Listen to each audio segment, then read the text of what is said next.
بسم اللہ الرحمن الرحیم اعوذ باللہ من الشیطان الرجیم بسم اللہ الرحمن الرحیم السلام علی الحسین وعلی علی بن الحسین وعلی اولاد الحسین وعلی اصحاب الحسین۔ مومنین کرام، محرم الحرام کی آمد ہے۔ محرم الحرام عزاداری کے ایام ہیں، مصیبت آل محمد کے ایام ہیں۔ پہلی محرم کی رات کیا کرنا ہے، کون سے اعمال ہیں، پہلی کے دن کیا کرنا ہے؟ ایک تو یہ ہے کہ جب چاند نظر آ جائے تو خاص دعا ہے، اور آل محمد علیہ السلام کیا کرتے تھے جب محرم الحرام کا چاند نظر آ جاتا تھا۔ اس پر ہمارا لیکچر موجود ہے تفصیل کے ساتھ، اس کا لنک انشاءاللہ اس کی ڈسکرپشن میں ہم ڈال دیں گے۔ آج ہم ذکر کریں گے کہ پہلی کی رات کے اعمال کیا ہیں اور پہلی کے دن کے اعمال کیا ہیں۔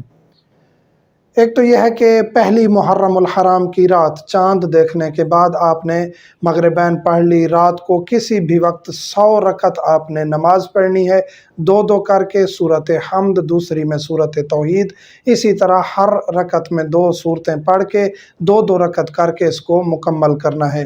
پھر اس کے بعد آپ نے 2 رکعت نماز اور پڑھنی ہے، وہ بھی آپ نے یہ نیت یہ کرنی ہے کہ پہلی محرم الحرام کی رات کی نماز پڑھتے ہیں قربتاً اللہ۔ جو 2 رکعت پڑھنی ہے اس کی بھی یہی نیت ہے، اس میں پہلی میں سورۃ حمد کے بعد سورۃ انعام اور دوسری میں سورۃ یاسین حمد کے بعد یہ صورتیں پڑھنی ہیں، اور ان کو قنوت بھی ہے، سب نمازوں میں قنوت بھی ہے، اور تشہد اور سلام کے ساتھ یہ نمازیں ختم کرنی ہیں۔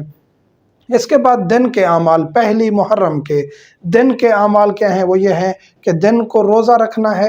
پہلی محرم کو پہلی کا روزہ رکھتا ہوں قربتاً اللہ۔ اس کے بعد آپ نے جو ہے روزہ مکمل کرنا ہے، اور اس کے مولا فرماتے ہیں، امام رضا علیہ السلام کا فرمان ہے کہ اس دن اگر آپ نے یہ روزہ رکھ لیا تو آپ کی ہر حاجت جو آپ مانگتے ہیں خداوند کریم سے وہ قبول ہوگی۔ اور یہ جو اعمال رات کے اعمال ہیں، یہ مولا فرماتے ہیں کہ اگر آپ نے کر لیے تو آپ سارا سال مصیبتوں اور بلاؤں سے محفوظ رہیں گے۔